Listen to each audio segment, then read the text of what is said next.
والصلاة والسلام على نبينا محمد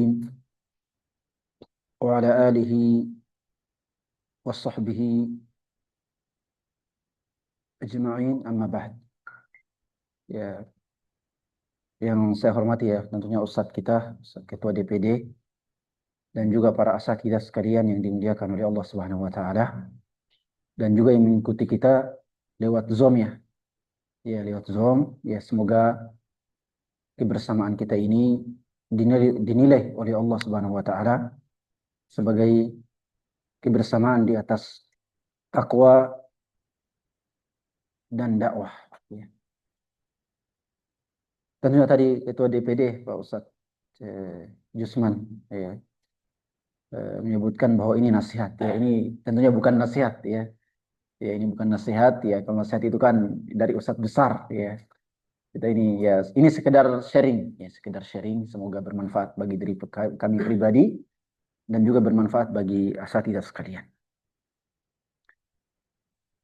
Tentunya kebersamaan kita di lembaga ini dalam rangka dakwah ilallah ya, dalam rangka dakwah ilallah, bukan untuk mengejar kepentingan duniawi ya, bukan untuk mengejar kemasyhuran, ketenaran ya, bukan itu ya, tapi demi untuk ya, berdakwah di jalan Allah Subhanahu wa taala. Oleh sebab itu ya, kalau mau mencari ketenaran tempatnya bukan di Wahdah ya. Saya kira para asatidzah juga, Ustaz Ketua DPD pasti sebagai ya, yang paling senior juga mungkin pasti paham ya. Kalau mencari kekayaan ya, mencari hal-hal yang bersifat duniawi, tempatnya bukan di Wahdah. Di Wahdah itu tempatnya untuk berjuang dan berdakwah. Berjuang dan berdakwah. Ya. Dan ini merupakan sebuah kemuliaan. Ya, sudah menjadi sebuah kemuliaan kita masuk dalam barisan dakwah dan perjuangan. Itu sudah kemuliaan. Ya, dalam Al-Qur'an Allah SWT berfirman, "Wal takum minkum ummatun yad'una ilal khairi wa ya'muruna bil ma'ruf wa yanhauna 'anil munkar wa ulaika humul muflihun." Ya, hendaklah ada di antara kalian yang mendakwahkan kepada kebaikan, memerintahkan yang ma'ruf dan mencegah kemungkaran. Apa di akhir ayatnya? Wa ulaika humul muflihun. Merekalah orang yang akan sukses, kata Allah. Jadi ini kemuliaan. Jalan dakwah dan perjuangan kita ini adalah jalan kesuksesan. Tidak ada kesuksesan lain. Ya, jadi dalam Al-Quran itu kesuksesan utama itu adalah jalannya para dai. Itu kesuksesan dalam surah Ali ini. Bahkan dalam surah Ali Imran juga itu Allah Subhanahu wa taala menyebutkan ya, ayat yang sering disebut oleh Ustaz Jahada Mangka. Ya, dalam surah Ali Imran kalau enggak salah 159 ya. Atau 59. Di situ Allah SWT mengatakan yujahiduna fi sabilillahi wa la yakhafuna laumata la'im dzalika fadlullahi yu'tihi may yasha. Kata Allah, di antara orang-orang yang dicintai oleh Allah adalah mereka berjuang di jalan Allah tanpa takut celaan siapapun. Mereka berjuang di jalan Allah tanpa takut celaan siapapun. Intinya apa? Allah di akhir ayat mengatakan itulah kemuliaan. Itulah keutamaan yang Allah berikan karuniakan kepada siapa saja yang Dia kehendaki. Bayangkan. Jadi Allah mengatakan mereka berjuang di jalan Allah tanpa takut celaan siapapun. Di akhir ayat Allah menyebutkan bahwa perjuangan itu adalah kemuliaan yang Dia berikan karuniakan kepada siapa yang Dia kehendaki. Bayangkan. Jadi jalan ya, orang-orang yang menempuh jalan dakwah, perjuangan di jalan Allah itu kemuliaan. Karena Allah mengatakan itulah kemuliaan yang Allah berikan karuniakan kepada siapa yang Dia kehendaki. Ya, subhanallah ya. Ini kalau saya membaca ayat ini seringkali ya seringkali atau membaca atau menyimak pembacaan ayat ini ya seringkali saya berpikir banyak ya. Subhanallah, ini ya capek berjuang, berdakwah ya. Semua orang menganggap bahwa berdakwah itu tidak ada, maksudnya tidak mendapatkan gaji. Mungkin ada gajinya tapi ya tidak seberapa mungkin kalau ada hal-hal lainnya. Ya, capek dan sebagainya, rapat lagi, kemudian ya susun program lagi, kemudian laporan lagi dan sebagainya. Mungkin capek kelihatan di situ. Tapi Allah mengatakan itulah kemuliaan. karunia khusus yang Allah berikan kepada orang-orang yang Dia kehendaki. Jadi yang namanya berdakwah ini merupakan kemuliaan yang Allah berikan kepada siapa yang Dia kehendaki. Ya, bukan ya karena rasa capek, bukan karena itu. Tapi memang ya jalan ini adalah jalan kemuliaan dan jalan para nabi dan rasul. Dalam perjuangan dakwah ini sebagaimana para statement mudir kami, mudir Istiba Ustaz Ahmad Hanafi, bahwa kita dalam perjalanan dakwah itu menempuh 3 hal. Ya, menempuh 3 level. Yang pertama adalah 3 level. 3 level ini seseorang tidak dianggap maksimal dalam berdakwah sampai dia mengaplikasikan 3 level ini dalam kehidupannya. Yang pertama adalah hamun dakwi. Yang pertama adalah hamun dakwi, keresahan. Ya, kalau teman-teman dari jemaah tabligh mengatakan apa? Risau. Oh iya, kerisauan umat. Ya. Ya, itu namanya hamun dakwi. Ya, kepedulian terhadap umat, kepedulian terhadap kondisi umat kita. Tapi kepedulian itu tidak mengubah apapun. Kita hanya peduli, risau itu tidak akan mengubah apapun. Ya. Kita cuma risau. Ketika kita risau, maka harus naik ke level kedua. Apa level kedua? Himmah dakwiyah. Itu level kedua. Itu semangat untuk berdakwah. Semangat untuk berdakwah. Tapi level kedua ini tidak akan mungkin bermanfaat kecuali harus naik ke level yang ketiga. Banyak orang yang Masya Allah kalau berbicara tentang dakwah sangat luar biasa. Ya, kalau berbicara tentang dakwah sangat luar biasa. Ya. Tapi dia tidak bisa kemudian mengaplikasikan level ketiga. Apa level ketiga? Level ketiga adalah mahamun dakwi atau kontribusi dakwah. Ya, jadi ini ada 3. Saya kira filenya saya kirim ya. Ada di ini. Ya. Jadi yang pertama adalah kerisauan dakwah. Ya, tapi ini tidak bermanfaat. Sekedar risau itu tidak akan bermanfaat. Harus naik ke level kedua yang kita namakan himmatun dakwi, semangat untuk berdakwah. Tapi itu juga tidak akan bermanfaat sampai harus naik ke level ketiga yaitu mahamun dakwi. Ya, berkontribusi dalam dakwah. Ya, kebanyakan orang itu hanya pada sampai level kedua.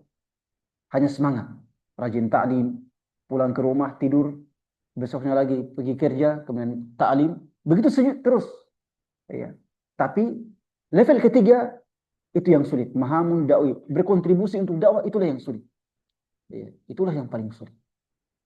Nah, dan inilah yang mesti kita pahami bersama bahwa alhamdulillah kita di Lembaga Wahda Islamiyah ini ketiga-tiganya ini ada dalam konsep dakwah kita.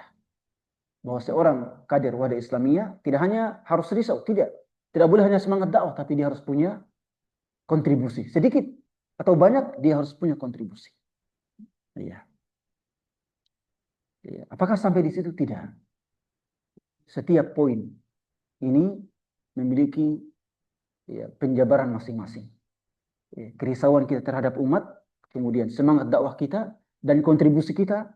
Ketiga ini kalau dibahas itu akan sangat panjang. Tapi insya Allah pada kesempatan ini kita akan mengkaji sedikit terkait dengan hal ini. Baik. Kenapa kita harus peduli? Kita tadi mengkaji yang pertama, hamun dakwi. Kenapa kita harus risau? Teman-teman, saya dari kecil itu jemaah tabligh. Saya saat kecil di jemaah tabligh. Itu buku Fadhilul Amalnya itu saya hafal itu dulu. Yang tebal itu. Yang tebal itu, kalau saya ditanya tentang persoalan hadis apapun, saya langsung bisa sebutkan halamannya. Saya bisa langsung sebutkan halamannya. Itu karena saya pegang terus, itu baca terus setiap hari, dibawa kemanapun dibawa. Dia bahwa di dalam ada bab pasal kerisauan umat. Itu juga teman-teman dari jemaah tabligh. Jadi kenapa kita harus risau dengan kondisi umat kita? Kenapa kita harus risau? Kita ini kenapa kita harus risau? Padahal kita ini kalau pergi kalau punya profesi kerja, Tidak perlu, fokus saja sama kerja kita, tidak perlu risau dengan keadaan orang di luar sana. Ya, kita kan begitu ya. Ya, kita lihat orang-orang di luar sana, ya, itu banyak di antara mereka tidak peduli. Yang penting saya kerja, pulang makan sama istri, enak, sudah, ya tidak usah lagi peduli. Bahkan ada banyak orang yang ikut kajian, itu tidak risau dengan keadaan umat.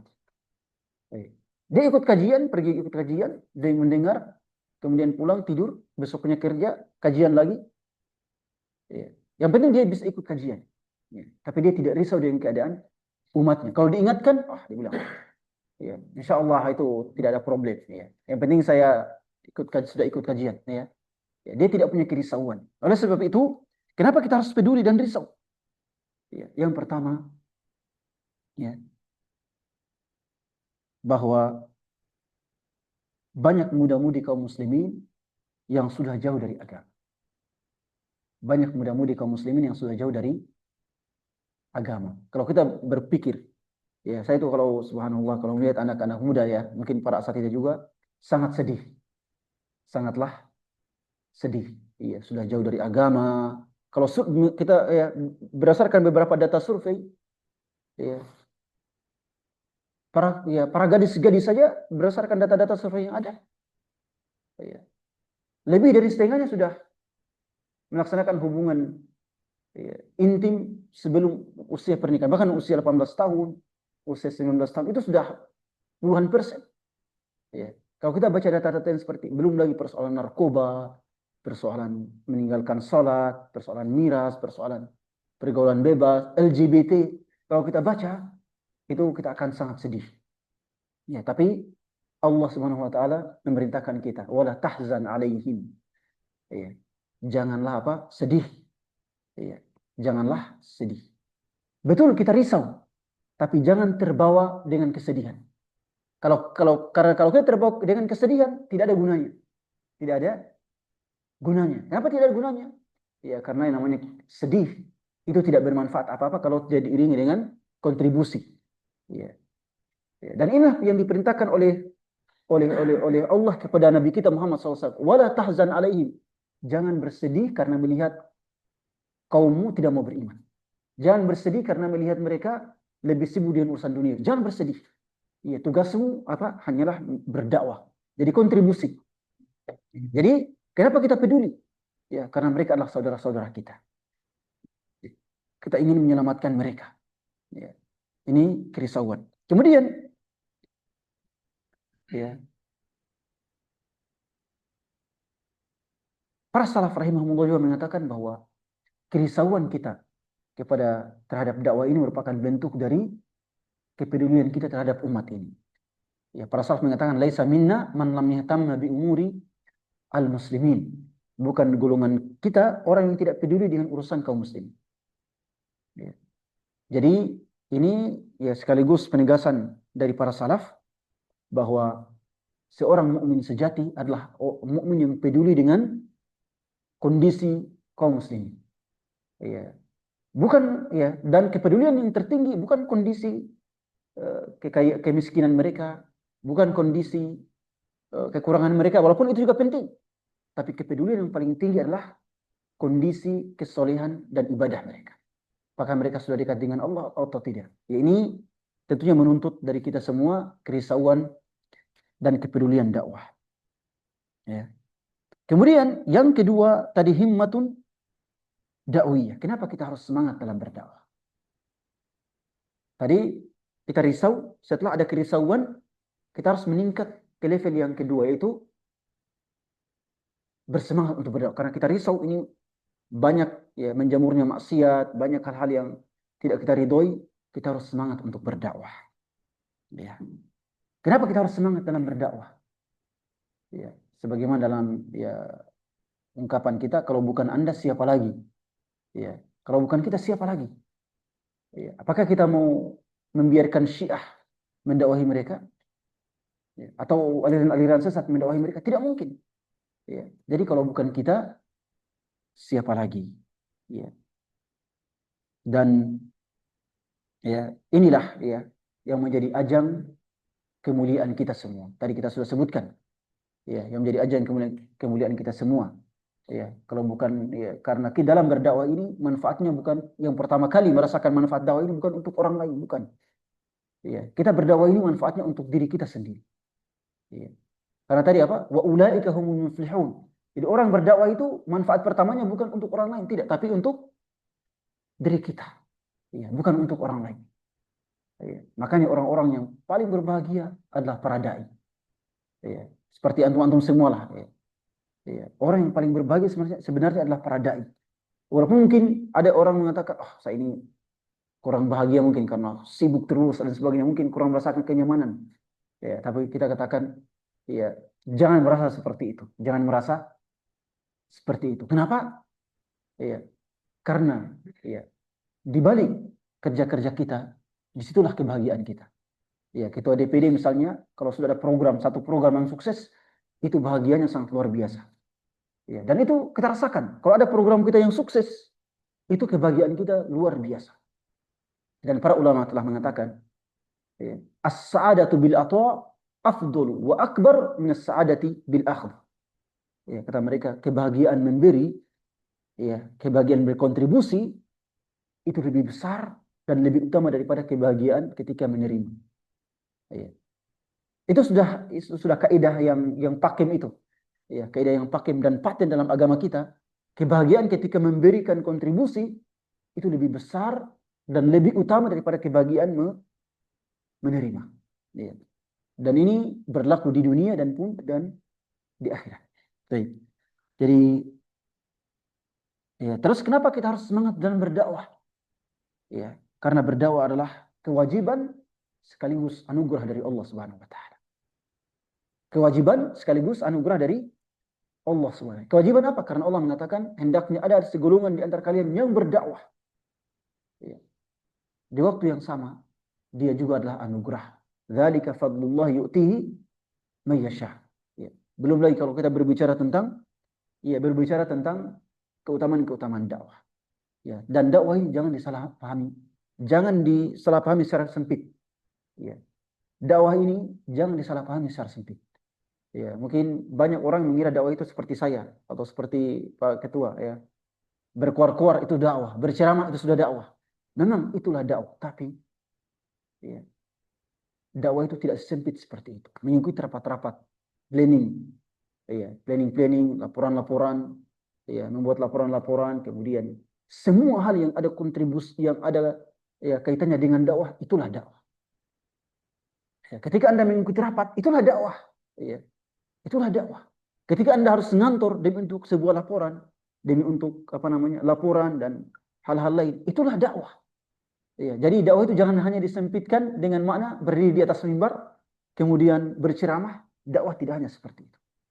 Semua amalan kerja yang berkaitan dengan dakwah, ya pengumpulan donasi, ya yang diwiz ya atau Wadah Peduli, pengumpulan donasi dan kemudian pemetaan penyaluran donasi dan sebagainya. Kalau itu berkaitan dengan dakwah, itulah dakwah. Ya, dan itulah juga yang dianggap sebagai dakwah. Jadi dakwah itu tidak bisa disempitkan dengan hanya ceramah di atas mimbar, tidak. Ya. Ya. Semua yang berkaitan dengan dakwah itulah dakwah. Ya. Ya. Termasuk juga musyawarah. Ya. Rapat-rapat. Ya. Kebanyakan banyak itu sekarang itu ikhwah rapat. Ya. Kalau rapat sudah malas-malasan. Ya. Ya. Seperti saya di Buton Tengah itu, ya teman-teman saya lihat di grup mereka, kadang yang rapat cuma 5 orang. Ya. Padahal pengurus inti kita 15 ya. Yang datang rapat cuma 5 orang, ya Allah ini. Ya. Padahal yang namanya rapat itu sudah sunnah Nabi kita, ya, dan juga bahkan masuk dalam bagian dakwah. Ya. Kan dalam Al-Quran bahkan ada surah Asy-Syura, ada surah Asy-Syura, ya, musyawarah. Ya. Bahkan dalam Ali Imran Allah memerintahkan Rasulullah wasyawirhum fil amr, ya, saling bermusyawarah dalam ya perkara-perkara dakwah, perkara-perkara perjuangan. Oleh sebab itu, ya kenapa kita harus juga semangat dalam berdakwah? Karena ini untuk masa depan generasi muda kita. Ya, kalau tidak ada yang berdakwah di Bulukumba, problem. Ya, kalau tidak ada yang berdakwah di Bulukumba itu akan menjadi problem yang sangat besar. Ya, kita berdakwah saja kemaksiatan masih banyak merajalela. Apalagi kalau kita tinggalkan dakwah. Bagaimana kira-kira? Ya. Makanya Allah Subhanahu wa taala para satgas sekalian Allah Subhanahu wa taala hanya memerintahkan kita agar berdakwah. Ya, apapun kontribusi kita, walaupun sedikit, Allah menginginkan kita agar berusaha. Ya, tidak mesti ya usaha dengan usaha yang besar-besar, tidak mesti. Asalkan kita sungguh-sungguh dan konsisten dalam dakwah, insya Allah Allah akan memenangkan dakwah kita. Dan ini Allah isyaratkan dalam banyak ayat dalam Al-Quran. Dalam Al-Quran Allah isyaratkan banyak sekali bahwa yang Allah inginkan dari kita itu usaha dan upaya. Ya, usaha dan Allah tidak ingin melihat kita dengan upaya kekuatan. Enggak. Asal kita berusaha, insya Allah Allah akan menolong. Nabi Musa alaihissalam ketika dikejar oleh Firaun dan bala tentaranya, Allah mengatakan apa kepada Nabi Musa? Di depannya Laut Merah, di belakangnya apa? Firaun dan kaum yang sudah terlihat datang akan. Allah merintahkan apa kepada Nabi Musa? Idrib bi aswaka al-bahr. Wahai Musa, pukullah tongkatmu ke laut. Padahal kan Allah sanggup mengatakan kun fayakun, ya wahai laut, terbelahlah untuk Nabi Musa. Ya kan?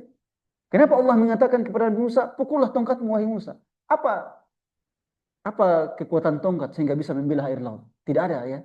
Ya, 1000 kali pun kalau kita pukul-pukul laut seperti nggak mungkin, mustahil. Ya, mustahil. Ya, itu yang pertama. Kedua, Allah kalau mengatakan wahai laut, laut terbelahlah. Laut akan terbelah dengan sendiri. Tapi Allah ingin mengajarkan kepada kita semua, ya, berusahalah walaupun itu terlihat mustahil. Berusahalah walaupun itu terlihat mustahil. Mungkin tongkat Nabi Musa ketika mengukur air laut itu mustahil akan terbelah. Apalagi terbelahnya lautan itu 12. Ya, sesuai dengan kabilah Bani Israel. 12 kabilah, setiap kabilah melewati satu jalur terbelahnya air. Ya, ya. Dalam surah Maryam, ya, ketika Maryam alaihissalam selesai melahirkan, ya sudah melahirkan itu capek, sakit, ya, kecapean, kesakitan, apalagi lemah sekali, tidak punya tenaga, ya, tidak punya tenaga. Tapi Maryam diperintahkan untuk apa? Untuk menggoyang pohon kurma yang ada di sampingnya. Bayangkan, menggoyang pohon kurma yang ada di sampingnya. Bagaimana caranya? Orang sudah, ya, pohon kurma itu kita saja semua ini sama-sama menggoyang pohon kurma, itu masih tidak mau bergerak. Oh ya, pasti ya. Lantaran apa namanya, kokohnya itu pohon kurma. Apalagi seorang wanita yang habis melahirkan, tahu wanita itu habis melahirkan, ya. Urat sarafnya banyak yang putus, ya, kesakitan, lemas dan sebagainya. Tiba-tiba dia diperintahkan untuk menggoyang itu pohon kurma. Ya, Allah tidak ingin, ya, Allah hanya ingin menginginkan Maryam berusaha walaupun sedikit, berusaha walaupun sedikit. Ya. Maka Maryam pun berusaha untuk menggoyangnya walaupun sedikit. Alhamdulillah Allah kemudian menggerakkan pohon kurma dan berjatuhanlah buah kurma. Wa huzzi ilaiki bijid'in nakhlah tusaqit alaiki rutaban janiyya. Ya. Ya, goyanglah pohon kurma agar rutop. Ya, rutop, tahu rutop ya? Kurma mengkal itu berjatuhan. Jadi Allah hanya ingin agar kita beramal. Adapun hasilnya itu terserah Allah. Ya. Faqul i'malu fasayarallahu amalakum wa rasuluhu wal mu'minun. Ya, maka beramallah karena Allah lah yang akan menilai amalan-amalan kalian. Ya, jadi Allah hanya menginginkan kita agar berkontribusi sedikit, ya, walaupun sedikit. Ya. Dan kita ketahui bersama bahwa kalau kita melihat kontribusi orang-orang yang sesat, itu lebih besar daripada kontribusi kita. Saya sering sampaikan ini, mungkin ya para saja juga sudah dengar sebelum. Kontribusi orang-orang sesat itu lebih besar daripada kontribusi kita. Ya, lebih besar. Biaya yang mereka gelontorkan untuk program kemaksiatan dan penyesatan itu lebih besar daripada biaya program-program kita. Bukan 2 kali lipat, bukan 3 kali lipat, bukan. Ya. Bahkan bisa 50 kali lipat. Bisa 50 kali lipat. Tapi biaya kita walaupun sedikit, alhamdulillah bisa membuahkan hasil. Itulah yang Allah ingin, ya, yang inginkan dari kita. Coba kita bandingkan. Biaya narkoba di Kabupaten Bulukumba. Biaya penggelontoran dana untuk penyebaran narkoba. Kira-kira berapa? 1 tahun. Ya. Hah?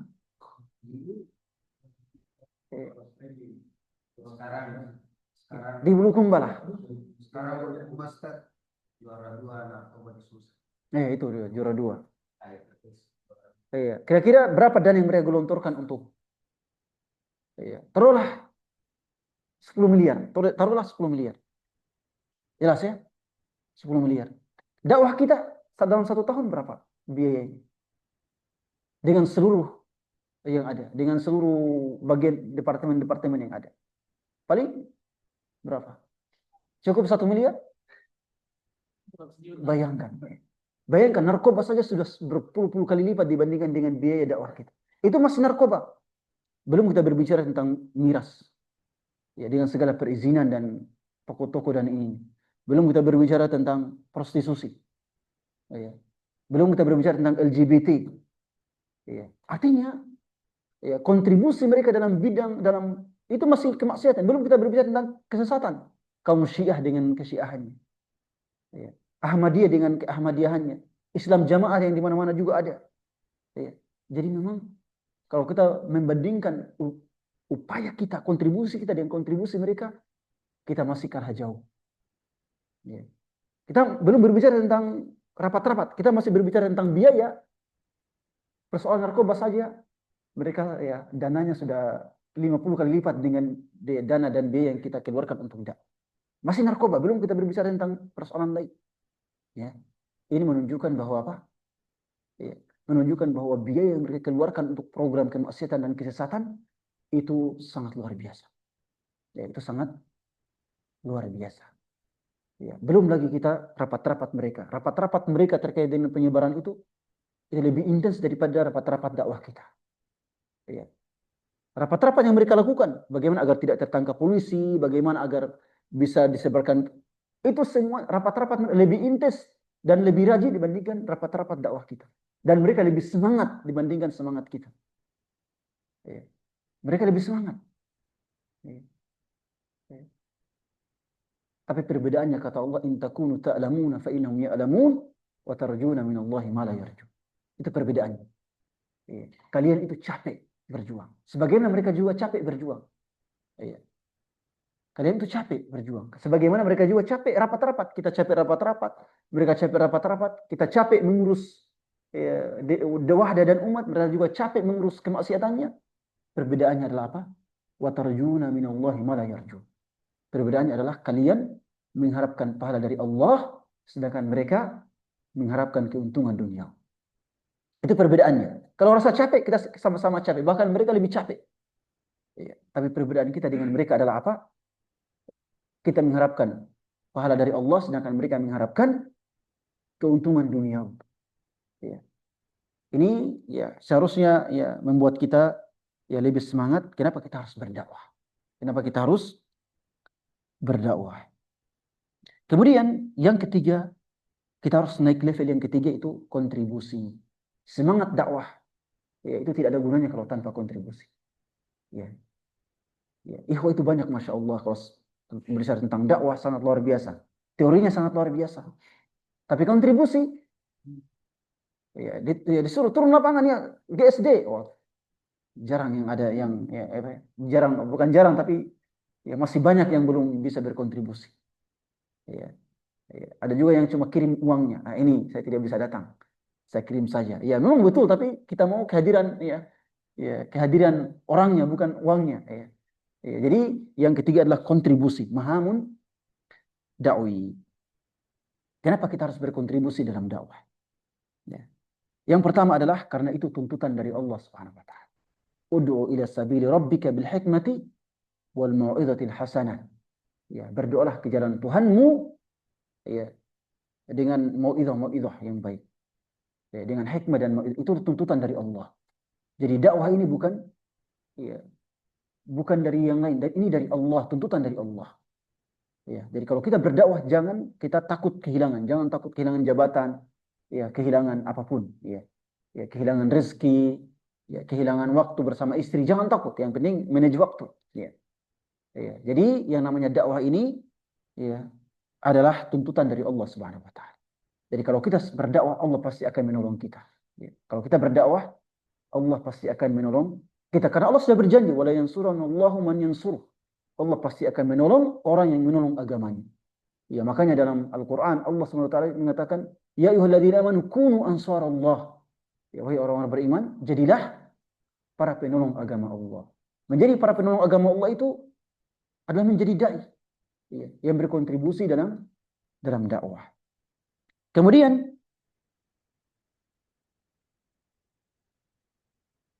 kontribusi dakwah ini merupakan amanah sekaligus anugerah dan keistimewaan. Ya, tadi kita sudah sebutkan Allah berfirman, "Wa man ahsanu qawlan mimman da'a ila Allah wa amila shalihan wa qala innani minal muslimin." Tidak ada yang lebih baik perkataannya daripada orang yang menyeru ke jalan Allah Subhanahu wa taala. Ya. Kalau saya baca ayat ini, ya, itu di atasnya ada ayat tentang istiqamah. Innal ladzina qalu rabbuna Allah tsumma istaqamu tatanazzalu alaihimul malaikatu alla takhafu wa la tahzanu. Ayat ini tentang istiqamah, orang yang meninggal dalam keadaan husnul khatimah didatangi para malaikat. Lalu setelahnya datang ayat ini, "Waman ahsanu qawlan mimman da'a ila Allah wa amila shalihan." Ya, kalau kita kaitkan di antara ayat ini, maka kita akan dapatkan bahwa ya, kematian yang terindah itu adalah kematian para dai. Ya, kematian yang terindah adalah kematiannya para dai. Ya. Karena di atas ayat ya, innal ladzina qalu rabbuna Allah tsumma istaqamu, ya, ya, yang pertama yang orang-orang yang mengatakan bahwa Tuhan kami Allah dan kemudian mereka istiqamah. Ya. Ketika mereka wafat, para malaikat rahmat akan turun. Ya, malaikat maut cuma satu, para malaikat rahmat berpuluhan. Ya. Jadi yang mencabut nyawanya itu cuma malaikat maut, sedangkan puluhan malaikat rahmat memberikan kabar gembira. Allah takhafu, jangan takut dengan alam kubur yang akan Anda datangi.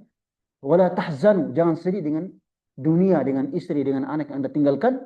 Wa abshiru bil jannati allati kuntum tu'adun. Kemudian bergembiralah dengan surga yang akan disiapkan untuk kamu. Lalu setelahnya apa? Allah mengatakan waman ahsanu qawlan. Ya, tidak ada yang baik, paling baik perkataannya kecuali orang yang berdakwah di jalan. Kalau kita kaitkan pertama, ya, bahwa orang yang istiqomah di jalan Allah itu adalah orang yang berdakwah. Kalau tidak berdakwah itu cepat sekali itu, ya, cepat sekali futurnya. Ya, kalau tidak berdakwah itu cepat sekali futur. Dan ini kita saksikan. Ya, kebanyakan orang yang futur karena tidak punya kontribusi dakwah. Ya, kebanyakan orang yang futur itu tidak punya kontribusi dakwah. Ya. Jadi orang yang istiqomah adalah orang-orang yang punya kontribusi dakwah. Ya. Kemudian ya, tadi orang yang kebanyakan husnul khotimah adalah orang-orang yang punya kontribusi dakwah. Ya. Dan memang demikian. Ya, dan makin kita ini para asatidzah sekalian, ya, kita ingin mati di jalan ini. Ya, kita ingin wafat di jalan ini. Insya Allah sudah seperti itu, ya. Insya Allah, ya, kita ingin wafat di jalan ini. Karena kita dalam berdakwah ini, ya, kemenangan kita itu ada 3. Jadi kemenangan dalam menjalani dakwah ini, kesuksesan dakwah itu ada 3. Ya. Kesuksesan dakwah itu ada 3 jenis. Yang pertama, ya, dakwah ini banyak diikuti oleh orang, itu sukses. Ya, dakwah kita ini banyak diikuti oleh masyarakat, itu sukses. Itu yang pertama. Kemenangan kedua adalah kita wafat di jalan ini. Itulah kemenangan. Ya. Jadi jangan mengatakan bahwa ya, orang-orang masih banyak kemaksiatan tapi saya sudah mau wafat. Ya, kita katakan bahwa wafatnya Anda, yang penting Anda masih berada di jalan dakwah, itulah kemenangan. Itulah kemenangan. Ya. Jadi kita walaupun dakwah kita belum sukses, tapi kalau kita wafat di jalan dakwah, itulah kemenangan. Ya, makanya dalam suatu hadis ya, seorang sahabat pergi berdakwah di kaumnya. Ketika berdakwah ditikam dari belakang. Ya, ketika akan meninggal dia mengatakan fuztu rabbil Ka'bah.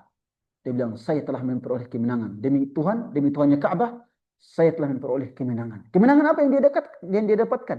Ini sudah menghembuskan nafas terakhir tapi dia masih mengatakan saya menang. Ya, karena memang kemenangan yang hakiki adalah ketika kita diwafatkan dalam keadaan kita berdakwah di jalan Allah. Itulah kemenangan yang hakiki. Ya, itulah kemenangan yang hakiki. Ya, jadi kita berdoa kepada Allah agar kita diwafatkan di jalan ini. Ya. Kita diwafatkan dalam keadaan berdakwah di jalan Allah. Ya. Karena ini merupakan ibadah kita yang paling besar. Ya. Ibadah kita yang paling besar. Dan ya, yang namanya berdakwah itu pahalanya sampai hari kiamat. Yang namanya berdakwah itu pahalanya sampai hari kiamat. Saya teringat dengan ucapan Sayyid Qutb rahimahullahu taala. Ya, terkait dengan kontroversi beliau ya, kontroversi yang para satya ketahui, tapi saya tadi ada beberapa bukunya sangat luar biasa. Beliau mengatakan, ya, bahwa di antara manusia, ada yang usianya itu pendek, dimulai dari sejak ia berakal sampai dia hembuskan nafas terakhir. Ya, kata beliau itu usia pendeknya. Ketika dia mulai berakal sampai dia menghembuskan nafas terakhir. Kata beliau ada orang yang seperti itu. Nafasnya pendek, hidupnya pendek. Tapi kata beliau di antara manusia juga ada yang hidupnya panjang. Hidupnya dimulai dari dia berakal dan terus berlanjut sampai hari kiamat. Itu usia, kata beliau, itulah usia hakiki yang panjang. Kenapa sampai berlanjut sampai hari kiamat? Karena dia wafat dalam keadaan dakwanya sudah tersebar. Ya, tentu ya kalau dakwah tersebar di Bulukumba bukan hanya ketua DPD yang punya kontribusi. Kita semua juga ya, para satya juga semuanya punya kontribusi di situ. Jadi bukan hanya ketua DPD, bukan hanya ketua-ketua divisi yang mendapatkan pahala jariah, bukan. Ya, para satya juga semuanya mendapatkan pahala jariah karena turut berkontribusi untuk dakwah ini. Jadi selama dakwah di Bulukumba, selama ada orang yang menjalankan ibadah karena sebab kita, maka kita juga mendapatkan pahala kita terus mengalir walaupun kita telah mati berkarang tanah. Sayyid Qutb mengatakan seperti itu, bahwa usia seorang manusia itu, seorang dai, tidak dihitung dari sejak ia lahir, dia dilahirkan ibunya dan sampai dia dimasukkan ke dalam liang lahat. Kata beliau tidak seperti itu. Usia seorang dai adalah berawal ketika dia dilahirkan ibunya dan sampai hari kiamat. Itulah kata beliau usia hakiki seorang dai. Ya, makanya orang yang paling banyak pahalanya adalah para dai.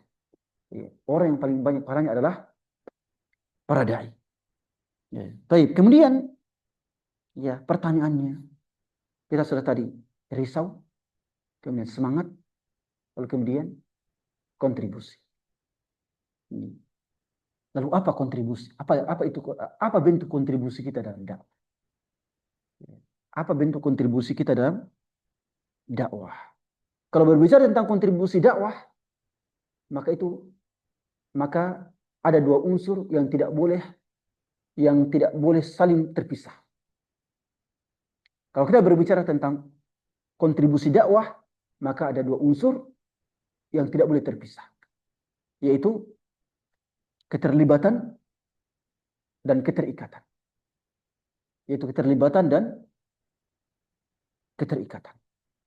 Apa itu keterlibatan?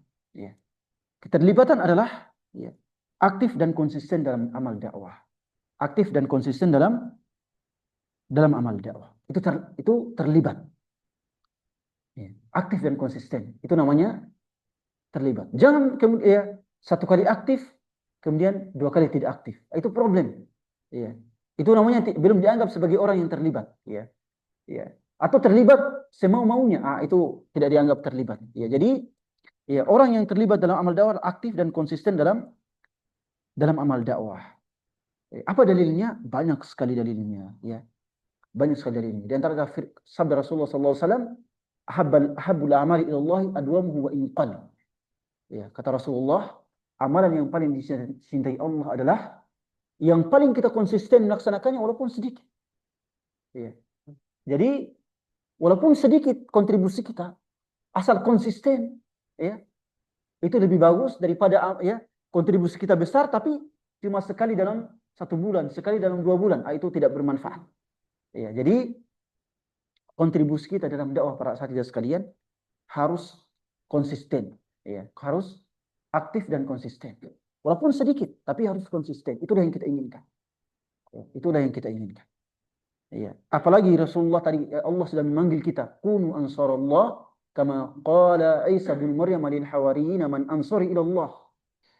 Qalu nahnu ansarullah. Ya, qalu nahnu ansarullah. Ya.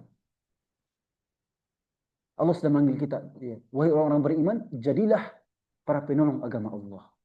Ya. Kalau bukan kita siapa lagi? Ya, kalau bukan kita siapa lagi?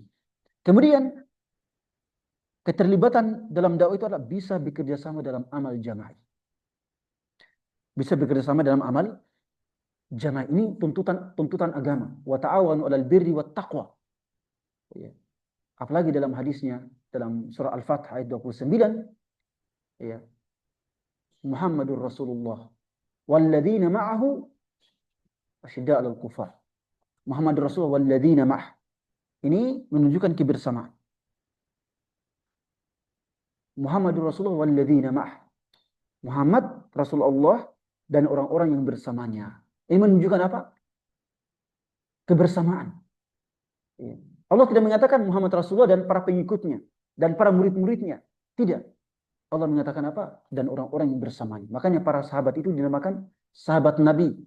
Bukan murid-murid Nabi. Bukan pengikut Nabi. Bukan. Allah mengatakan mereka sebagai para sahabat Nabi. Ya, kenapa para sahabat Nabi? Untuk menunjukkan adanya kebersamaan. Ya. Kalau pengikut-pengikutnya kan, kadang-kala tidak akan bersama-sama itu. Ya. Ya. Artinya ada apa namanya? Ada gap antara keduanya. Ya. Atau murid-muridnya, ya, ada gap. Tapi kalau mengatakan Muhammad dan orang-orang yang bersama, ada kebersamaan di situ. Ada kebersamaan dalam amal dakwah. Ya. Ini ya jadi terlibat itu bisa bekerja sama dalam dakwah. Kalau ada orang yang tidak bisa bekerja sama dalam dakwah, itu lebih baik keluar, lebih baik, ya, lebih baik mengundurkan diri. Karena kalau ada orang yang tidak bisa bekerja sama, ya, itu ya akan lebih banyak merusak daripada memperbaiki.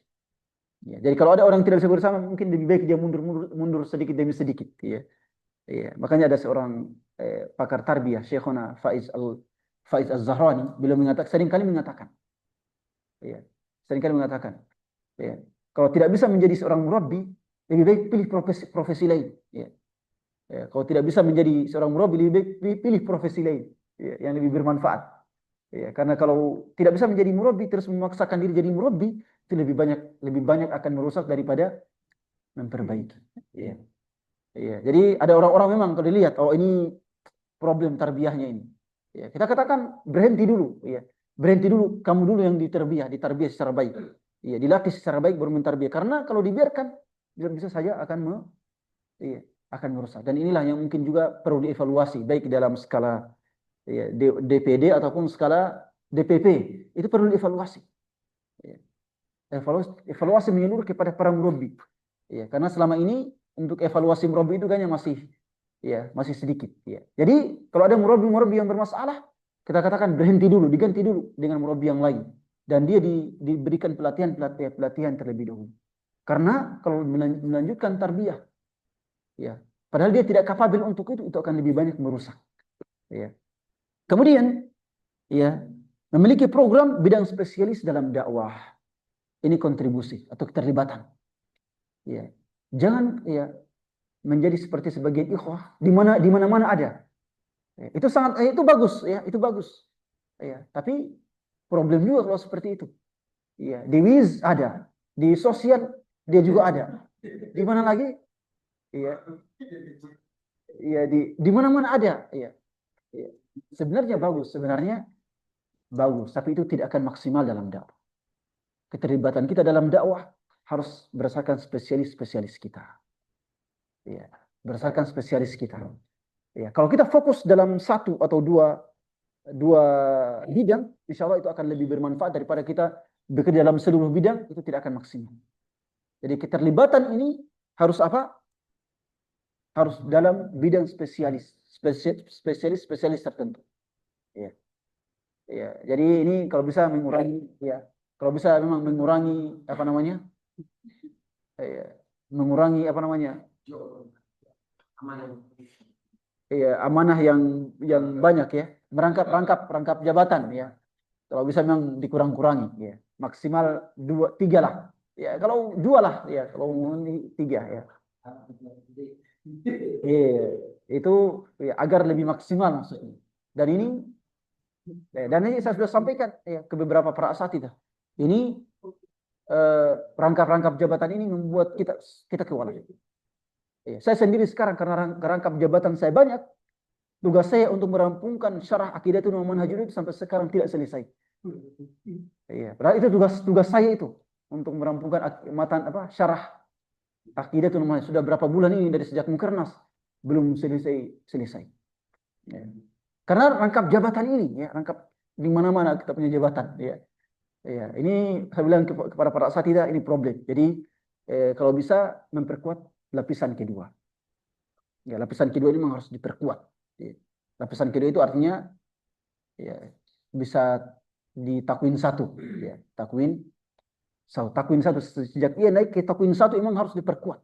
Perhatian kepada mereka lebih serius. Iya, takwin satu.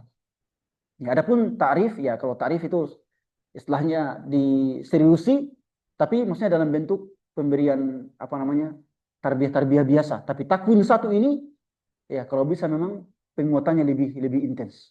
Ya, jangan hanya mengandalkan pelatihan-pelatihan temporer ya. 1 bulan pelatihan ya, atau dari DPP jangan atau DPD. Harus takwin satu memang betul-betul digodok secara baik. Ya. Dan memang ya salah satu kekurangan kita ini ya rata-rata yang merangkap jabatan itu adalah lapisan satu. Ya, antum-antum semua lah pengurus lapisan satu. Itu rata-rata merangkap jabatan. Ya, padahal seharusnya ada beberapa jabatan hendaknya diserahkan kepada takwin lapisan kedua ya, kepada lapisan kedua di bawah kita. Ya, dan ini perlu penguatan lapisan kedua. Ya, itu seharusnya seperti itu. Kemudian menjaga prinsip musyawarah. Mau terlibat dalam dakwah, jaga prinsip musyawarah. Ya. Ya, kita sudah sebutkan tadi bahwa namanya musyawarah itu adalah ibadah. Musyawarah itu adalah ibadah. Jadi jangan menganggap oh rapat sedikit-sedikit rapat. Ya, sedikit-sedikit rapat. Ya, antum alhamdulillah rapat-rapat antum belum banyak ya. Ya. Ya, jadi ketua DPD rapat terus ya. Apalagi kami di Stiba rapat terus ya. Ya. Ya, kami di Stiba itu rapat terus. Ya, apalagi pada zaman sekarang rapat terus ya. Iya. Kita di Stiba rapat, kemudian ketika rapat DPP juga, di LKPM juga saya rapat, Dewan Syariah juga saya rapat, ya problem ya. Ya itu, tapi alhamdulillah ya kita kalau kita niatkan itu semua demi dakwah, insya Allah kita apa namanya, ya kita tetap ya merasa bahagia, kita tetap merasa bahagia bahwa saya ikut ini karena ini sudah tugas saya sebagai dai. Ya. Rasulullah sendiri pun disuruh untuk rapat dengan para sahabat. Bahkan dalam Al-Quran Allah Allah Subhanahu Wa Taala dalam Al-Quran Allah memberikan aturan rapat. Allah memberikan aturan rapat. Kalau ada orang yang mau keluar dari rapat, hendaknya minta izin. Seperti itu ya. Jadi rapat-rapat ini merupakan salah satu bagian dari dakwah. Lagi Rasulullah berfirman, "Wasyawirhum fil amr, wa amruhum syura bainahum." Ini semua dalil bahwa yang namanya dakwah, musyawarah dan rapat-rapat itu merupakan bagian dari dakwah. Baik, kemudian keterlibatan adalah mampu berkorban dan bertanggung jawab. Ya, kalau tidak mau berkorban, ya kalau masih malu-malu atau masih takut-takut berkorban demi dakwah, maka itu artinya kita belum dianggap terlibat secara maksimal. Ya, kalau masih khawatir mengorbankan waktu, ya, khawatir mengorbankan waktu tidur, ya, masih khawatir mengorbankan ya, sebagian harta kita, ya, mengorbankan tenaga kita. Kalau masih takut-takut, oh jangan sampai saya sakit, ya, ya. Itu berarti keterlibatan kita belum maksimal. Ya, ya, makanya kita harus banyak-banyak membaca kisah-kisah para sahabat. Ya. Saya sampaikan bahwa para sahabat itu manusia biasa seperti kita. Ya. Ada yang tidak hafal Quran. Ya. Ya. Ada yang setiap hari sibuk dengan kebunnya. Ya. Sibuk dengan peternakannya. Ya seperti kita manusia biasa. Tapi kelebihan mereka dua. Ya. Kelebihan mereka apa? Dua. Ya. Yang pertama, kalau dia diperintahkan oleh Rasul, pergi berjihad, pergi berdakwah, mereka tidak mengatakan tunggu dulu wahai Rasulullah. Ya. Ya. Tunggu dulu, ini saya masih ada pekerjaan. Ya. Istri saya masih hamil. Ya, mau melahirkan. Mereka tidak mengatakan seperti itu. Ya. Itulah keutamaan para sahabat. Kalau dikatakan hari ini jihad, hari ini dakwah, tinggalkan semuanya. Ya. Mereka meninggalkan semuanya dan langsung saat itu juga bergerak. Kita semua tentunya tidak mampu seperti itu. Ya, tidak akan mampu. Tapi minimal ya kita berusaha. Minimal kita berusaha. Yang kedua, keistimewaan para sahabat itu adalah kalau mereka salah atau berbuat dosa, mereka cepat-cepat bertobat kepada Allah. Ya. Mereka cepat-cepat bertobat kepada Allah. Itu keutamaan para sahabat. Walaupun mereka juga manusia biasa. Ya. Jadi, ya, mampu berkorban dan bertanggung jawab ini merupakan bentuk keterlibatan kita dalam dakwah. Dan ya tadi, ya kita harus berkorban dalam dakwah ini. Ya, mengorbankan waktu kita, mengorbankan tenaga kita, bahkan waktu ya dengan istri-istri kita sudah dikurangi, dengan anak-anak kita dikurangi, tapi semua itu demi kebahagiaan mereka juga. Ya. Ya. Tidak kadang kita pulang ke rumah, istri kita mengeluh. Ya.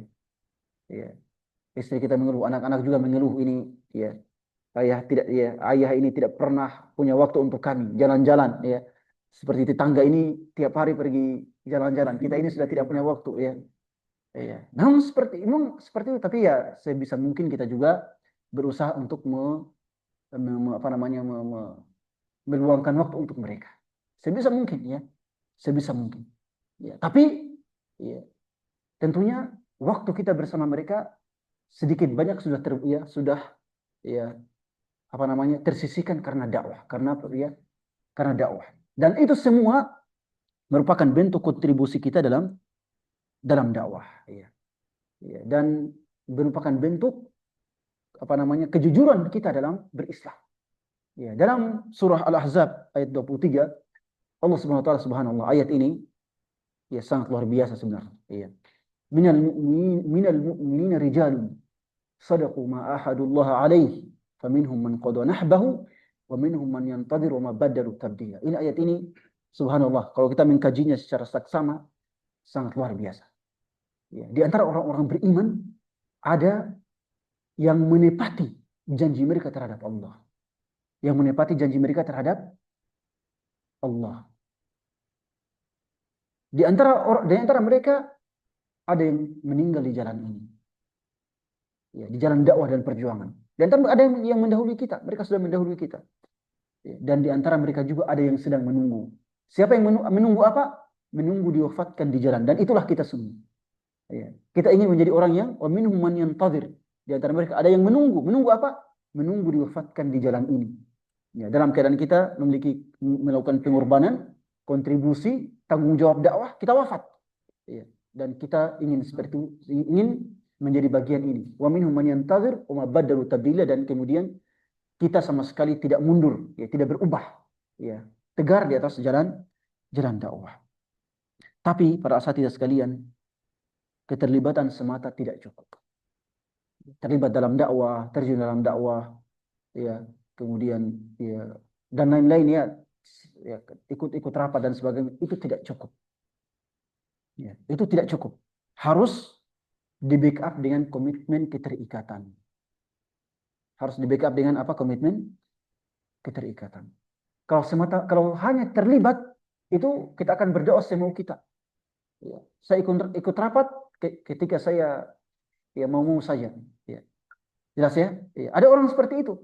Dia mau terlibat tapi tidak mau terikat. Ada yang seperti itu. Ada tipe-tipe seperti itu. Ya. Kalau sudah seperti itu tipenya, maka dia akan ikut rapat ketika dia suka, mau saja. Ya. Tapi kalau dia lagi malas, saya tidak mau ikut rapat. Ya. Memang ada orang yang tipenya seperti itu. Ya. Ya, dan ini dalam dakwah ini akan merusak. Dalam dakwah ini akan merusak, apalagi kalau dia adalah penanggung jawab ya untuk hal-hal tertentu. Ini akan lebih banyak merusak. Ada orang seperti itu, ya. Dia mau terlibat dalam dakwah, tapi ketika dia semangat saja, ketika dia malas-malasan, dia tidak mau ikut, dia tidak mau datang. Ya, ini tidak dibolehkan dalam kebersamaan dakwah. Ini sama sekali tidak dibolehkan. Jadi kenapa harus terikat? Pertama, ini sunnah Rasulullah Sallallahu Alaihi Wasallam. Kenapa harus terikat? Karena ini sunnah Rasulullah Sallallahu Alaihi Wasallam. Ya. Itu menjadikan kita harus terikat. Ya. Para sahabat radhiyallahu anhum, kalau mereka mau berdakwah sendiri-sendiri, jalan sendiri-sendiri, itu bisa saja bagi mereka. Tapi mereka semua selalu terikat dengan Rasulullah Sallallahu Alaihi Wasallam. Kemudian tuntutan amal jama'i. Keterikatan itu merupakan tuntutan amal jama'i. Ya. Apa itu makna terikat? Ya, sebelum itu, apa makna terikat? Terikat artinya ya, mengikuti aturan kebersamaan. Itu namanya terikat. Mengikuti aturan dan rambu-rambu kebersamaan. Itu namanya terikat. Ya. Dan ini merupakan tuntutan amal jama'i. Ya, tuntutan amal jama'i. Tidak boleh berdakwah semau saya, itu akan merusak. Ya. Jadi harus mengikuti aturan dan rambu-rambu yang ada. Ya. Kalau tidak mau mengikuti aturan dan rambu-rambu yang ada, ya silakan mengundurkan diri. Ya, ya. Tapi ya insya Allah tidak ada yang mengundurkan diri di sini ya. Ya, tidak ada. Tapi ya daripada merusak, maka ya daripada merusak karena datang semaunya, ya datang nanti datang itu seenaknya. Mau kita katakan daripada merusak, ya banyak kerja-kerja yang tidak kelar, tidak bisa jadi karena engkau mau semau Anda, silakan mengundurkan diri dari kepengurusan misalnya. Ya, tapi insya Allah tidak ada di sini ya. Maksudnya ini sebagai ini saja ya. Ya. Jadi ya tuntutan amal jamaah ini tidak boleh berdakwah, tidak boleh bekerja semau saya. Apa dalilnya? Rasulullah SAW bersabda, al-mu'minuna ala syurutihim. Orang-orang mukmin itu harus ya, melaksanakan ketentuan dan syarat yang telah disepakati secara bersama.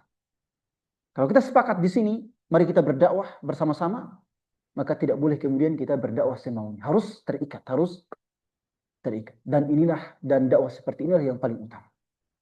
Ya, dakwah seperti inilah yang paling utama. Ya, saya melihat di luar sana sebagian teman-teman itu terlibat tapi tidak mau terikat. Ya. Dan itu memang dakwah yang paling enak itu seperti itu. Ya, paling nyaman seperti itu. Terlibat tapi tidak mau terikat. Itu dakwah yang paling, makanya kebanyakan, maaf ya, kebanyakan seperti ini adalah orang-orang kaya. Ya. Orang-orang kaya itu dia mau terlibat silakan, tapi mau terikat, ya dia tidak mau. Ya. Kenapa tidak mau? Ya mungkin karena kesibukannya, ya mungkin karena hal-hal lain. Ya. Ya. Jadi ya, dan kita tidak mau seperti itu. Ya, harus terlibat dan terikat. Ya. Dan memang terlibat terikat ini capek. Ya. Ya. Kita mungkin capek, ya, tapi para satria sekalian, capeknya orang-orang yang menyebarkan kemaksiatan itu lebih besar, lebih berat daripada capeknya kita. Ya, tadi kita sudah sebutkan. Mereka rapatnya itu setiap malam rapat. Ya. Ya. Setiap hari itu rapat. Kita ya rapatnya mungkin 3 kali sepekan, 2 kali sepekan dan sebagainya. Ya. Ya. Dan mereka subhanallah ya, tadi ya, dalam Al-Quran Allah subhanahu wa ta'ala mengatakan ya, wa in asabakum qurhun faqad massal qauma qurhun mithluh wa tilka al-ayyam nudawiluha bainan nas wa liya'lamu Allahu alladhina amanu minkum wa ya'lamu asy-syuhada. Ya. Ini juga wa yattakhidha minkum syuhada. Ini ayat ini juga sangat luar biasa. Subhanallah. Kalau kalian ditimpa kesusahan, kesulitan, maka mereka juga itu ditimpa kesulitan dan kesusahan. Tetapi Allah, ya bayangkan, Allah memberikan, ya, menguji kalian dengan keletihan, kecapean dalam berdakwah, dalam berjuang. Itu tujuannya ada 3. Pertama, Allah ingin mengetahui kejujuran keimanan kita. Ya. Liya'lama alladziina aamanu minkum. Allah ingin mengetahui apakah kita ini benar-benar beriman. Itu yang pertama. Ya. Allah menguji kita dengan kecapean dalam berjuang dan berdakwah. Yang pertama, Allah ingin menguji kita apakah kita benar-benar beriman atau tidak. Benar-benar ya konsisten dengan keimanan atau tidak. Jujur atau tidak. Yang kedua, wa yattakhidha minkum syuhada. Ya. Allah ingin ya, menjadikan kita semua sebagai saksi dari perjuangan ini. Saksi dari perjuangan ini. Setelah itu apa?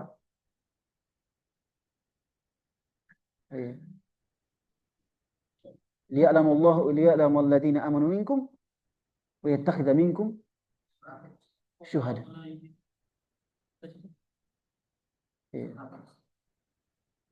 Ali Imran. In asabakum qurhun faqad massal qauma qurhun mithluh wa tilka al-ayyamu nudawiluha bainan nas liya'lam Allahu alladhina amanu minkum wa yattakhidha minkum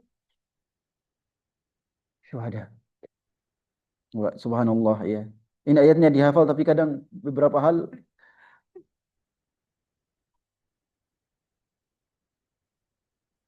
baik.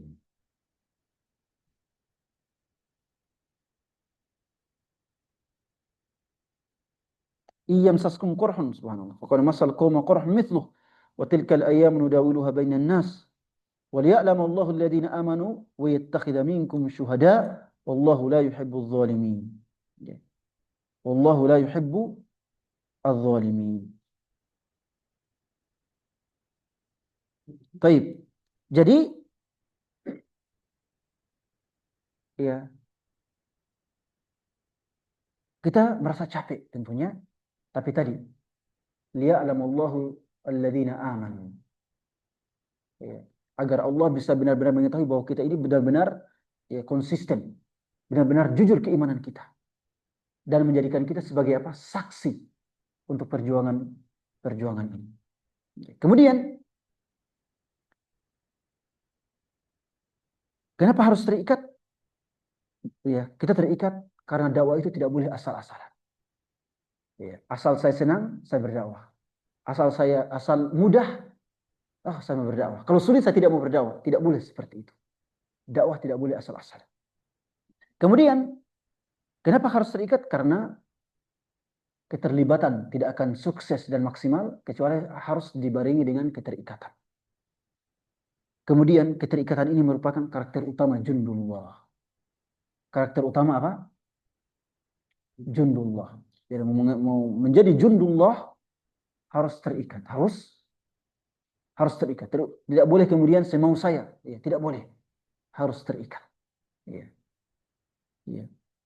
Apa saja unsur-unsur keterikatan? Yang pertama adalah ketulusan. Yang pertama adalah ketulusan. Ya. Harus tulus dalam berdakwah dan berjuang. Ya. Pertama, tidak mengejar kepentingan pribadi. Tidak mengejar kepentingan pribadi dalam dakwah. Ya, saya mau agar saya tenar. Ya, itu tidak boleh dalam dakwah. Ya. Saya mau banyak berdakwah, saya mau ikut kontribusi dalam dakwah agar saya menjadi populer. Itu tidak boleh. Ya. Itu tidak boleh. Ya, tentunya kalau populer bersama-sama silahkan. Ya. Tapi kalau populer sendiri, ya agar saya dikenal dan ini, ya, itu tidak boleh dalam dakwah. Tidak boleh mengejar kepentingan pribadi. Dan ini menjadi cobaan yang besar. Menjadi cobaan yang besar bagi pegiat dakwah itu kepopuleran. Ya. Itu cobaan. Ya. Kadang ada orang yang keluar dari dakwah ini karena kalau bersama wahdah tidak populer-populer itu. Ya. Apalagi jadi murabbi. Menjadi murabbi itu, ya, jadi murabbi itu tidak akan populer. Ya. Karena orang kalau sudah jadi murabbi, ya, kalau orang sudah jadi murabbi itu lebih cinta kumpul dengan 10 orang daripada berada di hadapan ribuan orang. Ya. Dan itu terbukti. Saya subhanallah. Ya, saya sampai sekarang itu lebih suka 10 orang di hadapan saya seperti kita ya perasaan daripada ribuan orang di depan. Ya, karena kebiasaan itu seperti itu, kebiasaan terbawa. Ya. Kebiasaan kita itu terbawa seperti itu. Ya. Jadi ya kita walaupun yang kita tarbiyah 10 orang itu lebih kita semangat daripada berdakwah dengan 1000 orang tapi tidak punya kontribusi apa-apa. Makanya teman-teman dari NU, dari Persis, dari Muhammadiyah kalau berbicara tentang angka anggota ormas, ya, mereka bangga. NU, ya Masya Allah, ya, puluhan juta. Muhammadiyah puluhan juta. Tiba di Wahdah cuma berapa? Ya, nggak banyak. Ya. Tapi kita sering katakan bahwa ya, Wahdah itu, anggota Wahdah itu sedikit. Tapi setiap anggota Wahdah adalah da'i. Ya. Tiap anggota Wahdah adalah da'i. Beda dengan NU. NU itu banyak, tapi kebanyakannya hanyalah masyarakat umum. Ya. Sama dengan Muhammadiyah. Ya. Dan kita di Wahdah ini memang masuk untuk berdakwah. Ya. Kemudian ya, menghindari adanya konflik internal. Ketulusan itu menghindari adanya konflik internal. Ya. Ya, nggak apa saya sebutkan di sini. Ya. ya, menghindari konflik internal. Kita kadang dalam berjamaah itu memang banyak konflik-konflik. Ya. Ya. Karena kan kita punya akal ini, akal pasti berbeda-beda ya. Ya, ini punya pandangan itu akan ada konflik-konflik. Ya. Ya, akan ada kita sama istri saja di rumah yang orang yang paling dekat pasti ada konflik ya. Itu pasti mustahil. Ya. Ya, mustahil tidak pernah. Ya. Kecuali mungkin satu pasangan dari 2000 pasangan. Ya, dikisahkan Imam Ahmad itu tidak pernah konflik dengan istrinya Ummu Saleh. Ya, selama 40 tahun. Ya, tapi kita katakan itu cuma satu dari 2000 pasangan. Ya. Jadi kalau dalam mengkaji rumah tangga, dalam mempelajari apa? Dalam kajian rumah tangga, jangan memberikan contoh Imam Ahmad. Ya. Karena itu contoh yang sangat jarang. Ya. Ya. Itu tidak akan ada di apa namanya? Ya, tidak akan ada dalam rumah tangga. Dalam rumah tangga pasti ada perselisihan. Jelas ya? Ya. Tapi kan namanya perselisihan itu adalah rintangan yang semakin mendekatkan kita dengan pasangan. Ya. Ya. Dalam rumah tangga saja kita cekcok, apalagi dengan orang yang jauh dengan kita, misal dari kita. Ya. Yang punya pikiran berbeda, punya kebudayaan berbeda, punya kebiasaan berbeda, itu ada yang namanya konflik. Tapi ya, konflik yang seperti ini hendaknya kita semua bisa manage secara baik. Ya. Dan saya kadang memunculkan istilah baru. Ada yang namanya korban perasaan, mengorbankan perasaan atau pengorbanan perasaan. Dan inilah yang Allah SWT perintahkan kepada Rasulullah SAW. Pengorbanan perasaan. Ya, kalau ada yang tidak kita setujui pada keputusan, kita korbankan perasaan kita. Ya, jangan mengorbankan keputusan itu, jangan. Ya, jangan mengorbankan ukhuwah demi menjaga perasaan, jangan. Ya, sedangkan korbankan perasaan kita demi menjaga ukhuwah. Kan sebagian orang mengorbankan ukhuwah demi keegoisannya. Itu kita tidak mau seperti itu. Ya, kita tidak mau di antara pengurus kita ini karena tersinggung. Ya, tersinggung misalnya pendapatnya tidak diamini, tidak diakomodir, lalu kemudian lebih baik saya keluar, saya tidak pernah didengar. Jangan, ya. Ya, dan itu banyak sekali, banyak kejadian, ya. Banyak kejadian, saya ini tidak pernah dianggap apa-apa, tidak. Jangan, ya. Karena itu kemudian Anda mengorbankan ukhuwah demi keegoan pribadi. Ya, dan itu banyak. Ya, banyak orang keluar dari wahdah itu karena seperti itu. Padahal ya, hendaknya mengorbankan perasaan pribadi demi apa? Kebersamaan. Demi kebersamaan. Dan inilah yang diperintahkan oleh Allah kepada Rasulullah SAW dalam perang Uhud. Berapa sahabat yang meninggal? 114 sahabat yang meninggal.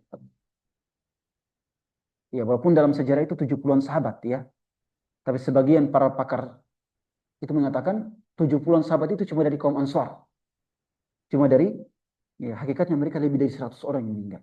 Yang syahid. Siapa yang salah? Siapa yang salah? Dalam perang Uhud itu siapa yang salah? Para sahabat kan? Kenapa salah? Rasul mengatakan kalian para pemanah yang ada di atas, jangan kalian turun sampai saya perintahkan. Tapi mereka ketika melihat kaum kufar mundur, mereka turun.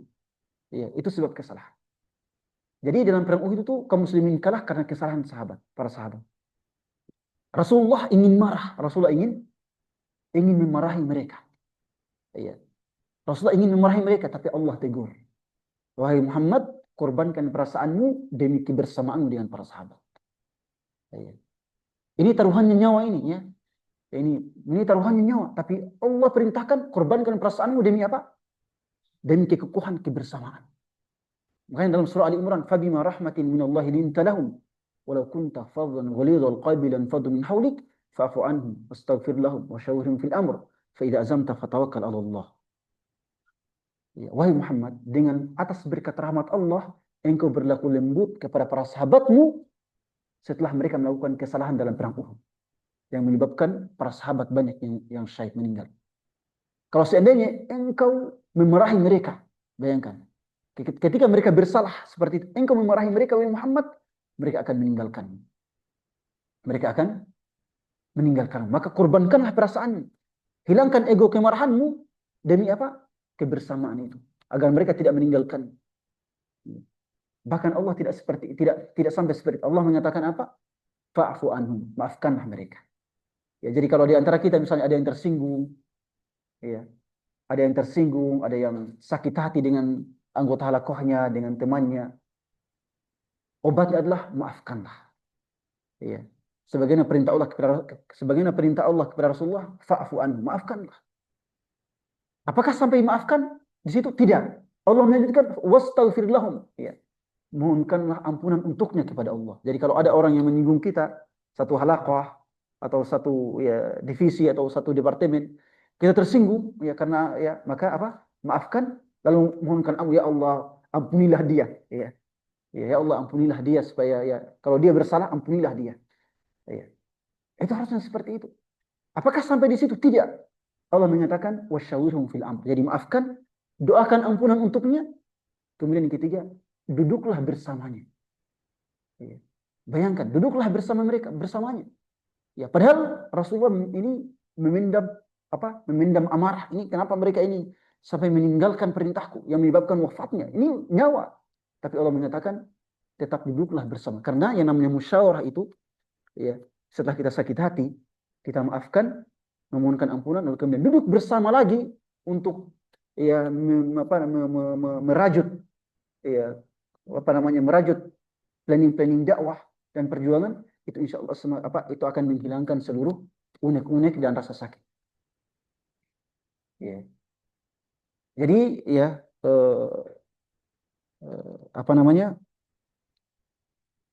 inilah salah satu bentuk ketulusan. Iya. Jadi salah satu bentuk ketulusan tidak mudah tersinggung dan tidak mudah ya mengorbankan ukhuwah demi keegoisan pribadi. Ya tidak boleh. Ya, kemudian siap ditempatkan di pos mana saja. Yang namanya terikat itu siap ditempatkan di pos mana saja. Iya. Iya. Rasulullah mengatakan dalam hadisnya, tuba lirajulin akhidun bi anani farasihi fi sabilillah. In kanat fi saqah, kanat fi saqah. In kanat fil hirasah, kanat fil hirasah. Rasul mengatakan beruntunglah seseorang yang mengambil pelana kudanya di jalan Allah. Kalau dia ditempatkan di barisan belakang, maka dia siap. Ya. Barisan belakang itu biasanya barisan yang rendah. Ya. Siap. Dia mengatakan siap. Tapi kalau dia ditempatkan di depan pasukan yang paling mulia, dia juga siap. Ya. Itulah ciri jundullah. Ditempatkan di pos mana saja siap. Ya. Ya. Baik posisinya rendah ataupun tinggi, selama itu demi kebersamaan dakwah, kebersamaan perjuangan, maka dia harus siap. Ya. Jadi kemudian ya, ketua DPD kita DPD juga menjaga dulu. Ya, misalnya ya, jangan mengatakan saya ini ketua DPD tidak boleh tempatkan saya pada enggak deh. Tidak boleh seperti itu. Harus apa? Harus ya. Kalau ditunjuk jadi ini siap. Ya. Ya. Tidak boleh kemudian saya tidak siap, saya banyak ya. Harus siap, harus. Itulah sudah konsekuensi perjuangan kita. Dan Rasulullah mengatakan, tuba, beruntunglah. Ya. Beruntunglah orang yang berjuang di jalan Allah. Ya. Beruntunglah dia. Kenapa dia beruntung? Ditempatkan dimanapun. Di belakang, dia siap. Di depan, dia siap. Ya. Itu keuntungan. Ini dalam hadis Sahih Bukhari. Ya, jadi ditempatkan di pos mana saja, dia siap. Baik. Kisah Nabi Musa dan Nabi Harun. Ini kisah yang paling ajib dalam Al-Quran. Iya. Ada orang mengatakan, saya tidak mau terlibat. Saya tidak mau terikat. Untuk apa terikat? Ya, saya juga ustadz. Ya, saya juga LC. Ya. Ya. Saya juga ustadz, saya juga LC. Saya juga punya jamaah. Tapi tidak demikian. Ya. Dalam Al-Quran ada Nabi Musa dan Nabi Harun. Harun itu Rasul atau tidak? Rasul. Tapi Harun tidak akan mungkin bergerak tanpa perintah Nabi Musa alaihissalam. Bayangkan, Nabi Harun sama sekali tidak pernah mengatakan, wahai Musa, kamu Nabi, saya Nabi. Saya mau jalan sendiri, kamu jalan sendiri. Nabi Harun tidak pernah mengatakan itu. Ya, padahal Harun itu siapa? Rasul. Ya. Rasul seperti Musa alaihissalam. Tapi dalam kebersamaan dakwah, Harun itu harus terikat dengan perintah Nabi Musa alaihissalam. Ya, jadi kita ini mau jadi LC, mau jadi doktor, mau jadi profesor, ya, selama kita bersama-sama dalam dakwah, maka kita harus saling Ya, kita harus terikat, saling terikat. Tidak boleh jalan sendiri-sendiri, tidak boleh jalan sendiri-sendiri. Tentunya kalau jalan sendiri-sendiri dalam persoalan hal-hal tertentu silakan. Tapi dalam dakwah kolektif tidak boleh kemudian semau kita menjalankan program. Harus ya terikat bersama-sama.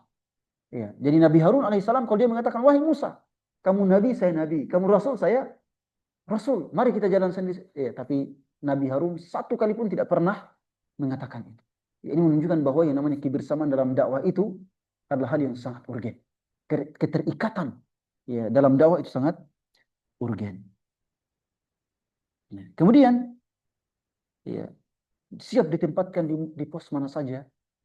Ya, walaupun mungkin kita harus mengorbankan banyak hal. Ketika dalam perang Khandaq, Rasulullah ingin memutus mata-mata.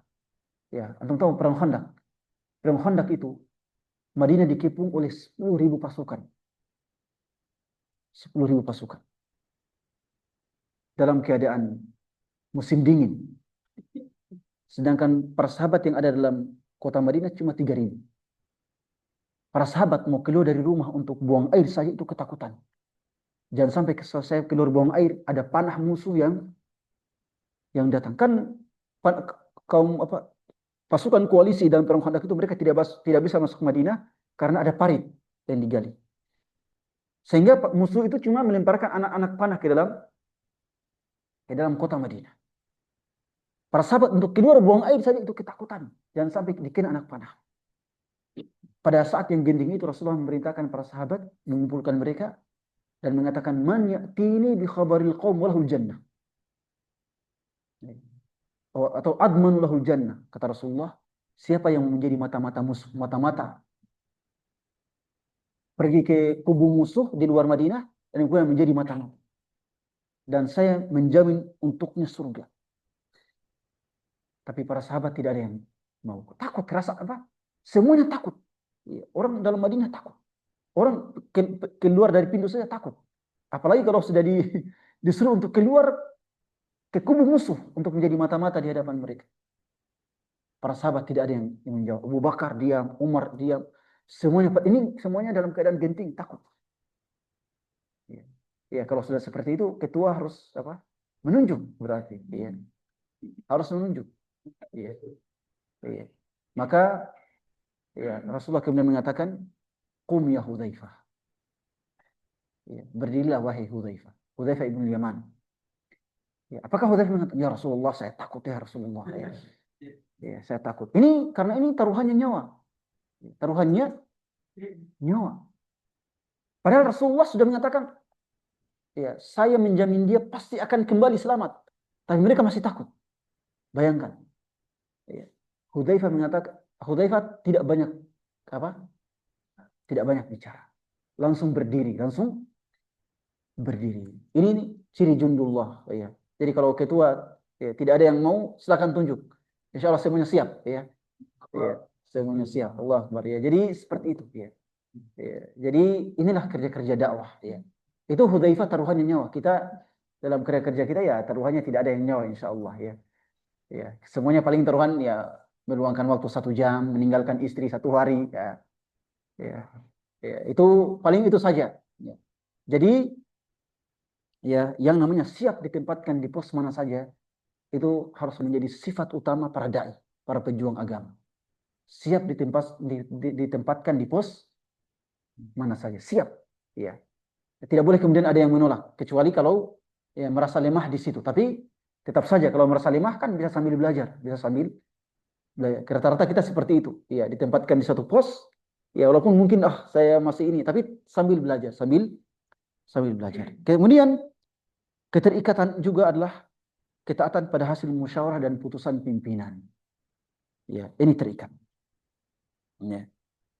Kalau pimpinan sudah memutuskan atau ya, hasil musyawarah sudah diputuskan, tidak boleh ada yang kemudian ya, ya tidak boleh mengatakan saya tidak mau. Tidak, semuanya harus terikat dengan hal tersebut karena al-muslimuna 'inda syurutihim. Ya, orang-orang mukmin itu harus konsisten dengan syarat-syarat yang ditentukan dalam rapat. Ya.